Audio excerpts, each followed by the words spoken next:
What's happening, guys? How you doing? Haven't knocked out one of these for a little while, so I thought I'd jump on and say a quick few words that are sort of echoing in my head at the moment, and hopefully a couple of you guys are going to get some value out of this. So, yeah, just going for a bit of a cruise in my local botanical garden. It's always very, very peaceful here. I'll show you guys around. Always nice. Always just very relaxing. I find I do some very positive thinking around this time of day. It's sort of 3, 4 o'clock my time, and we're heading into autumn at the moment, so the sun setting through the trees is really nice. Anyway, for any marketer, now it doesn't matter if you're a coach or course creator or you've just got some form of audience there as well. One thing that I see is what I would say is a relatively common mistake for a lot of you is you're not really speaking to the problems of your ideal audience. And so, give you guys a bit of a story. Back when I was running my agency, I run Facebook ads for local businesses doing lead generation stuff. And so part of the training that I used to go through way back in the day, back in probably like 2013 actually, to learn about Facebook ads and all that type of stuff, 13, 14 actually would have been, is going into a client avatar.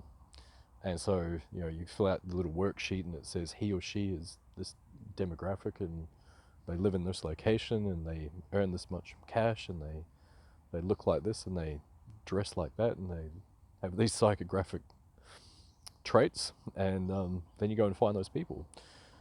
And it worked because you could hyper target, especially with Facebook and Instagram ads, right? You could hyper target. And then eventually that type of marketing gets a little bit watered down because you're effectively only going after the sort of like 3% of the market that are ready, willing, and able to buy, now, so to speak. So eventually you have to start thinking a little bit broader. And I noticed this with organic marketing, where what I started to take note of is that all my clientele is different, right? So I could have a student who's an affiliate, for example, and they're at the zero part and they're just wanting to start making a few sales, a few high ticket sales. But they live in wherever, right? Miles and miles away. And there is no one thing between my affiliates and my students that is exactly the same. They're all uniquely different. They all have different problems and different things happening in their lives. And I started realizing that the whole avatar worksheet thing it's not bollocks. It still has its place, but I think in what you really need to hone in on, and where I'm going with all this, is that instead of thinking about, okay, this is the ideal person, and I've got them in my mind, and it's Sally, and she's 6'8", and she lives in this place, and blah blah.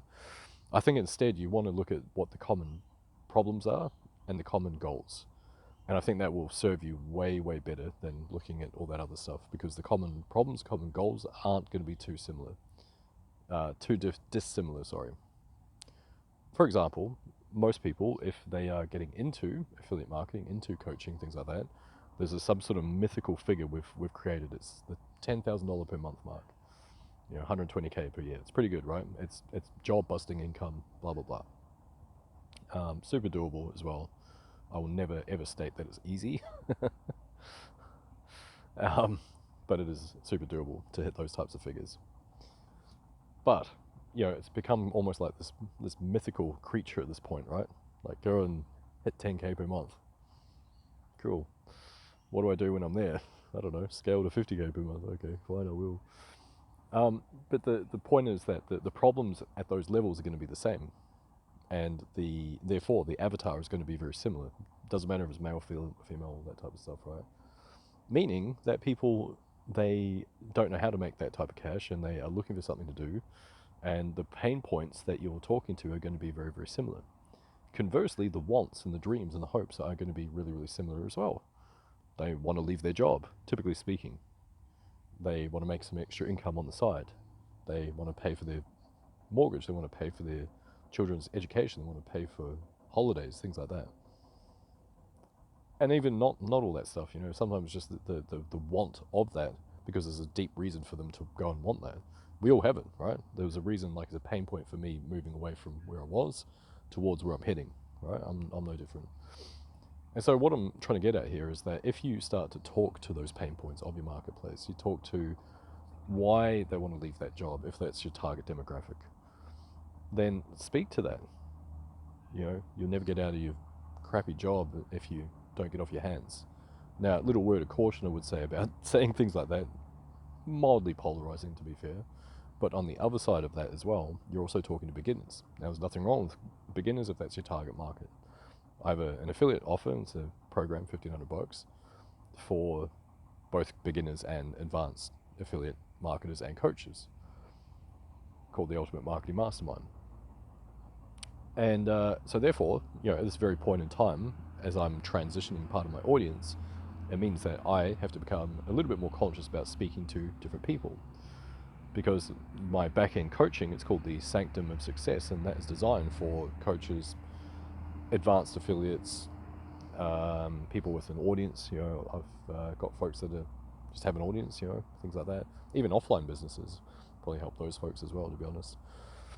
And that's designed for people with motion, with traction, right? So they are already at sort of 3 to 5K per month, and they're looking to scale to 10 to 20. And so therefore, as part of my transition to transition my audience, I also have to be conscious of me transitioning the way that I'm communicating in my content.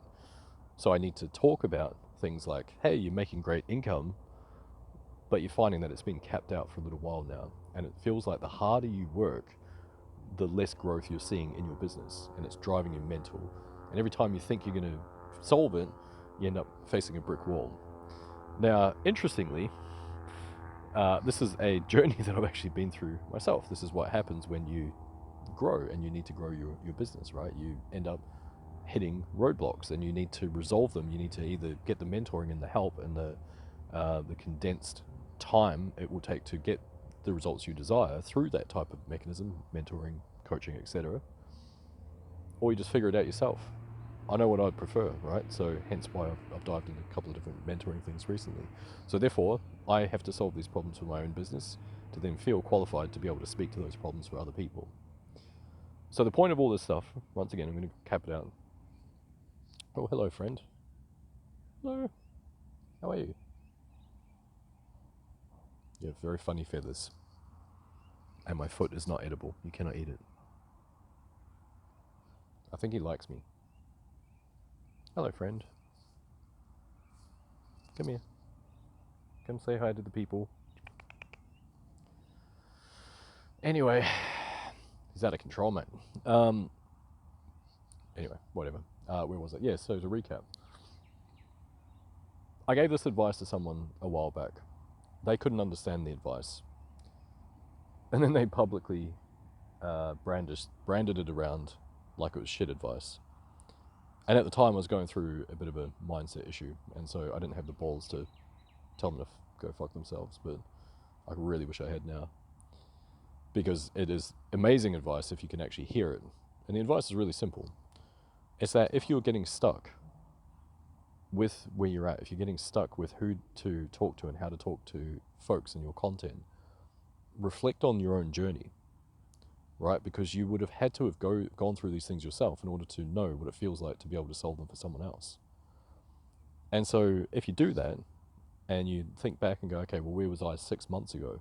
Where was I 3 months ago? Where was I 9 months ago? Then you're going to have those answers. And so then when you start speaking to that in your content, as you evolve, as you develop as a coach, marketer, person, whatever, then you're going to start to attract those people that are further along the ladder, right? One of the mistakes that we all make, self-included, is to still talk to the people, the clients that you've outgrown, right? You've gone way too far on this journey and you're still trying to talk to people way back there, right? Now, there's nothing wrong if that is your client avatar, but if you're trying to maximize your income and where you're heading, then you need to start talking a slightly different language to the people that are just behind you, just a little bit behind you, right? Anyways, that's my advice. Follow your own journey. Think about what you felt at that time. Follow your own journey. Right, that's it. Hopefully you guys got some value out of this. Drop a comment. Love to hear your thoughts below. And yeah, if you haven't already, feel free to subscribe. These are about as edited as my content gets. All right, have a good one, guys. Cheers.